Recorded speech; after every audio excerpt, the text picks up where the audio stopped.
But this morning in theater, we're going to be discussing Australia of long, long ago. The time when the world was just beginning.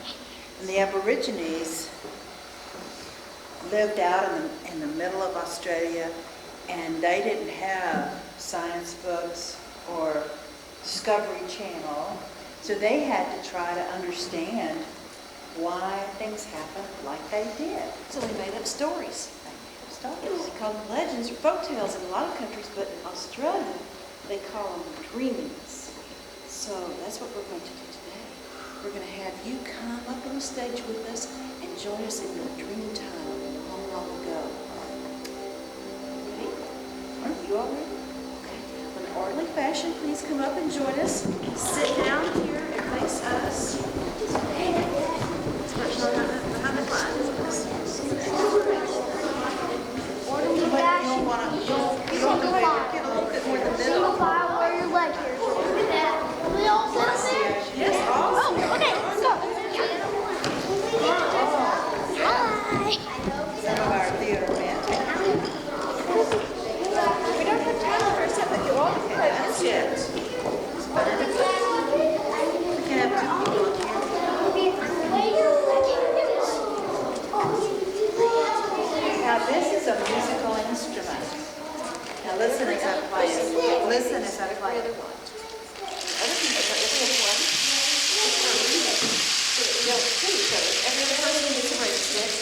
What's the name of it? And why is it called that? It sounds just like rain to me. The way we play them in here is because there's so many of you. We want you to do it a certain way. When you hear the cue, and we'll give you the cue, you turn it over side to side in front of you one time. And hold it still, just like that. One time. You can do it one time. Excellent. Excellent. You turn it side to side because we're trying to not hit each other. Yeah, that's what. We're trying to space them out a little bit so that we don't run into everybody. Now, in the narration we're going to hear in a couple of minutes, we're going to have you guys who are talking. Can you hear what I'm saying? I don't think so. We're going to have a cue, and in theater, a cue is telling you it's time to do something, and your cue is going to be in the dream time. And when you hear in the dream time, let me see your sticks a second. Play them like this, right? Like this. It's a very slow, methodical beat. It's like that. I mean, you don't play them like drumsticks. You play them against each other like that. Okay, so if you hear your cue of in the dream time, you turn and you play. And the rhythm sticks can play probably 3 times or 4 times while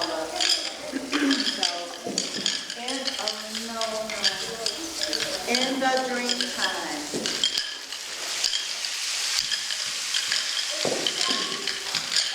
Now what did I say about how to play them? And then you stop when the narrator starts singing again so that you can hear the narrator. Because the way the story is going to unfold is the narrator is going to tell the story. We're going to act it out. So we won't be there to help you really with your cue. You have to listen very carefully so that you're responsible for hearing the cues. But maybe the teachers, would you come up and like on the other side and just kind of direct them when they hear their cue, because sometimes it's a little tricky. And also, it's going to be very dark for a Yes, while. it is. You know, and when we have a theatrical production, there are many elements to it. One is sound, so we're going to have some music and some other sound effects with the narration. But the lights are also going to play a part in our production. And so in order to set the mood, to make it seem like we're ready for the dream time long ago, the theater is going to get very dark before we begin. Now, it's not meant to be scary and nothing's going to happen. It's simply to set the mood. Okay? Get ready. is in the dreamtime. I think we need to practice. I think so. Okay. Now, what's your cue? In the dreamtime. Okay, so we're going to practice this time. Okay. In the dreamtime.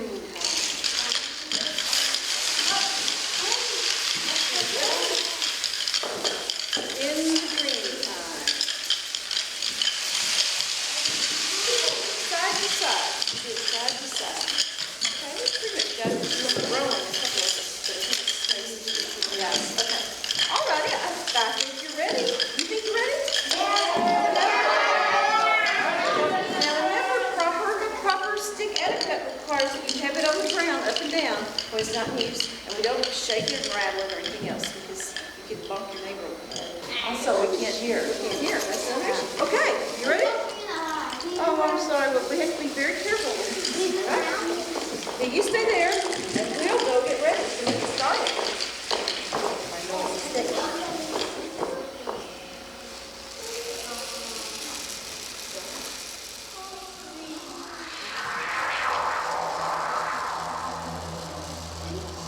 The rainsticks are to be turned over once when the narrator speaks the cue word, Dreamtime.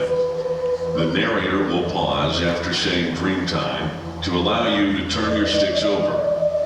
During the journey, you will be allowed to turn your sticks more than once. Please listen to the narrator. The rhythm sticks may be tapped together at the same time the rainsticks are being turned over. Please listen carefully to the narrator and the cue word, Dreamtime. Remember, the cue word for use of rain sticks and rhythm sticks is Dreamtime. Welcome. You are about to take part in the Dreamtime of the Aboriginal people living in Australia. Aboriginal may be a new word that many of you may not have heard before. It means the original people to live in an area. This term comes from the Latin phrase ab origine, meaning from the beginning. For thousands of years, the Aboriginal people lived alone in this enchanting land. They believed that the land and the sky are the work of great ancestral beings of the dreaming. Dreamings, or Dreamtime, are stories passed down from generation to generation used by the Aboriginal people for their rituals and art. We are ready to begin our journey.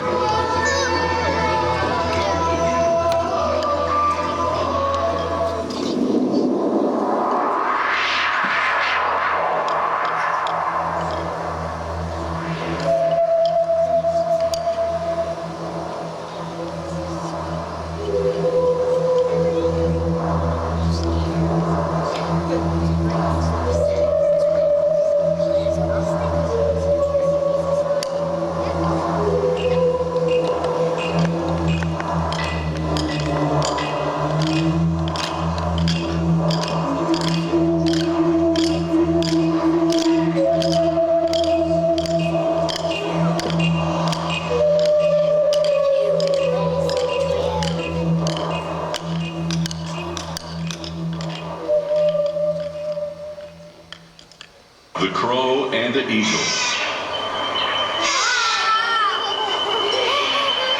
Long ago, in the Dreamtime, the crow was white. The crow and the eagle were the best of friends. In the morning, the crow would tell the eagle, "You go up into the hills and look for the big red hill kangaroo. I will go down to the billabong and see if I can catch some ducks for our dinner." The eagle went up into the hills, and the crow went down to the billabong and caught lots of ducks. When the crow caught enough ducks, he would make a big fire and start cooking the ducks. Every day he would eat lots of ducks. Then he would go back to camp empty-handed. In the Dreamtime. Every day the eagle came home and asked the crow, "Have you any ducks for me?"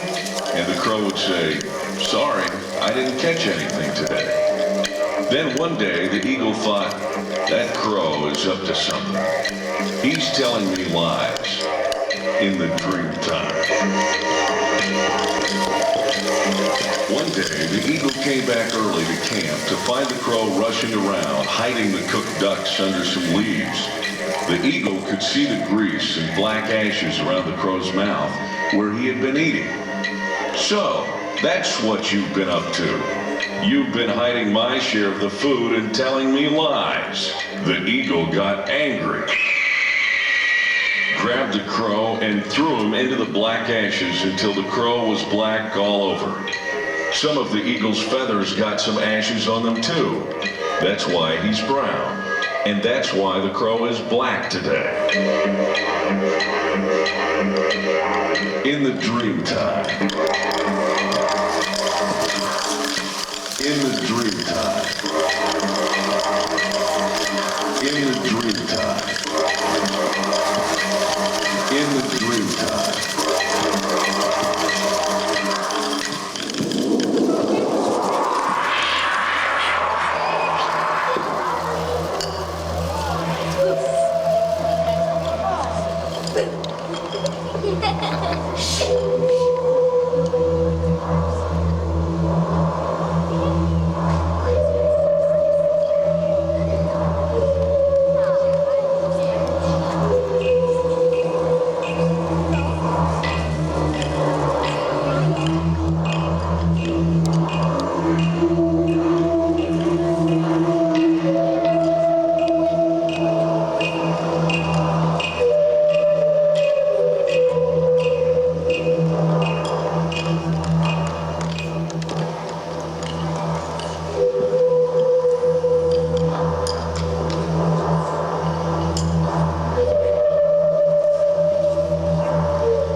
A long time ago, there were two snake men who were people in the Dreamtime.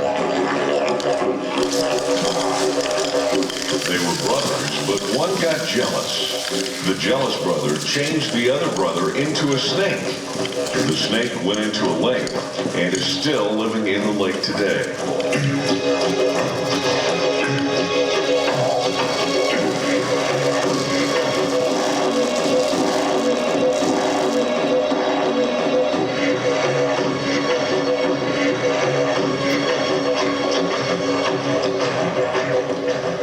After this, the jealous snake man went to another lake.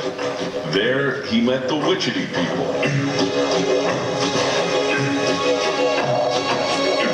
The snake man was tired from traveling and couldn't go any further, so he stayed there with the witchetty people. The people in the camp gave him food and told him not to leave. He did not listen. He got up and walked off while they were away. When the people came back to camp, they noticed the snake man was not there. While the snake man was traveling, the witchetty man wished him to trip over a stick. Just then, the snake man tripped over a stick and began crawling like a caterpillar in the Dreamtime.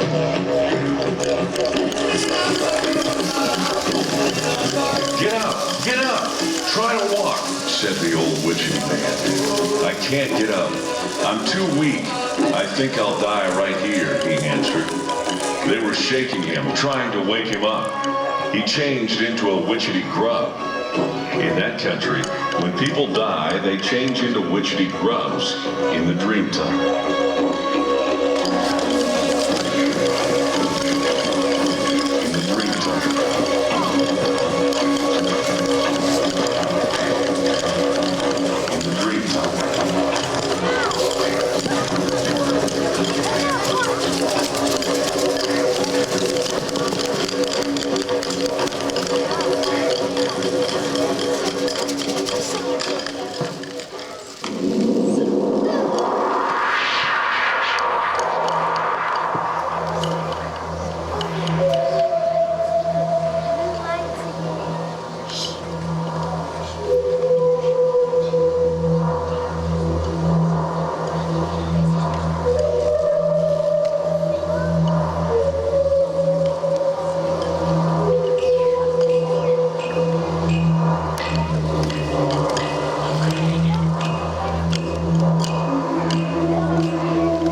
lizard man of Uluru.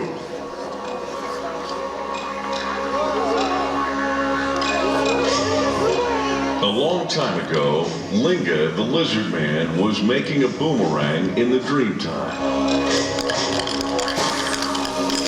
The boomerang took many days to complete. When he finished, Linga threw his boomerang into the air to watch it fly and to test its balance.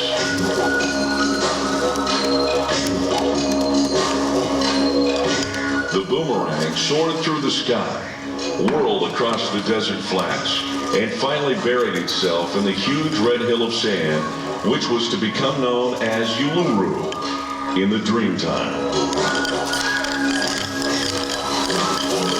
Linga was very sad that he lost his boomerang, so he raced to the point at which the boomerang entered the soft sand and dug with his bare hands to find it.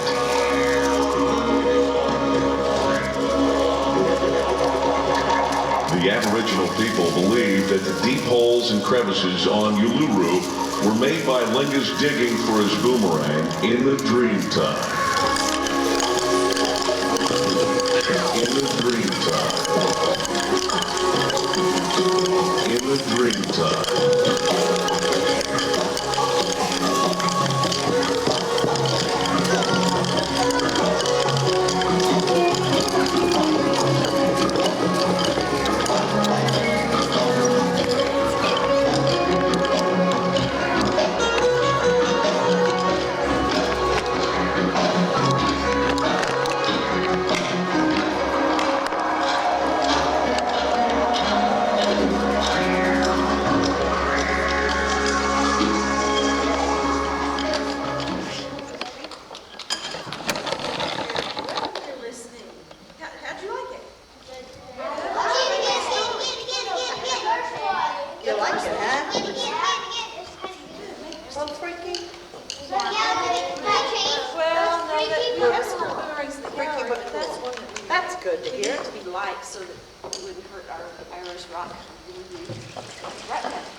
What was freaky? About when the lights went off. When the lights went off? How do you think that happened? The middle bear. Yeah, the middle bear were turning the lights off. Yeah. Oh, here, you want to turn it on? No, it was just one of the glove things.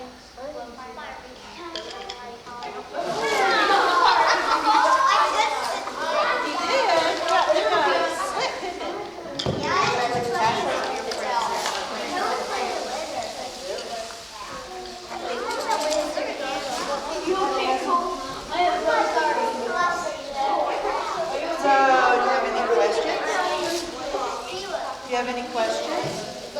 You understood everything? Well, why don't you talk about the artwork of Spring Valley?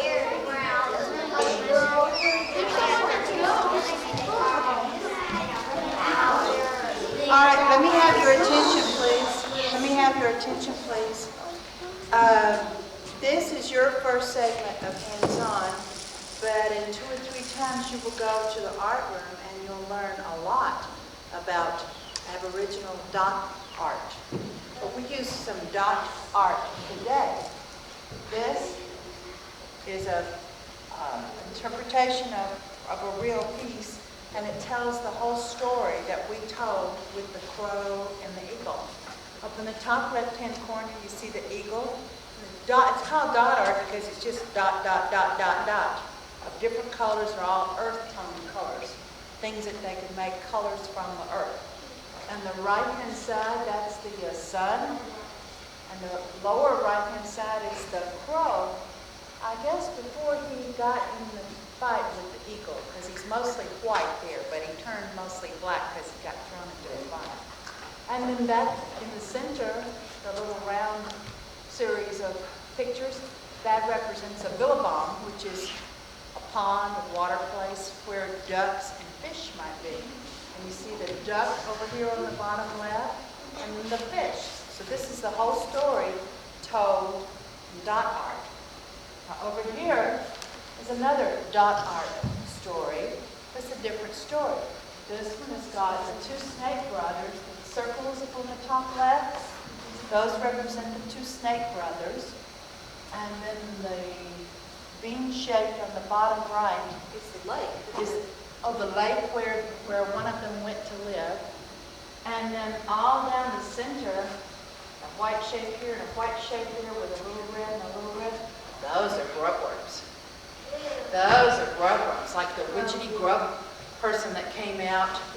Those are, hold on, those are grubworms. And in one of the pictures that we had in the slideshow, it had an Aboriginal lady.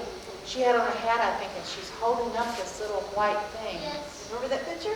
Yes. She was probably just about to eat it. She had a whole can of them. They're really quite tasty, and they're a good source of protein. And so the Aboriginal people, I don't know about currently in these days, but in the past it was an important part of their diet, of their taste. They are. I guess it depends on your taste. But that's that story. Are they still here?